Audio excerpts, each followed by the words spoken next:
मैले एउटा होइन होइन म आज तिमीलाई एउटा गणितको हिसाब भन्छु गणित त्यसमा चाहिँ मैले जति जोडा भने जोड्नु घटाऊ भने घटाउनु ठ्याक्कै हिसाब गर्नु ल अनि लास्टमा जति एन्सर आउँछ त्यो चाहिँ म ठ्याक्कै पत्ता लगाइदिन्छु ल तिम्रो एउटा नम्बर सोच ल सोचे त्यसलाई डबल गर्यो अनि त्यसमा 6 जोड्यो 6 जोड्यो पक्का जोड्यो त्यसलाई ठ्याक्कै आधी बनाऊ आधी बनायो अनि त्यो आधी बनाउँदा जति अङ्क रहेको छ त्यसमा सुरुमा सोचेको नम्बर घटाइदेऊ एन्सर 3 आयो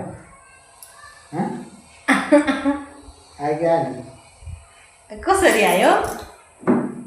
आयो त यो जादु हो के जादु साँच्चै आयो ल साथीहरू पनि ट्राई गर्नु है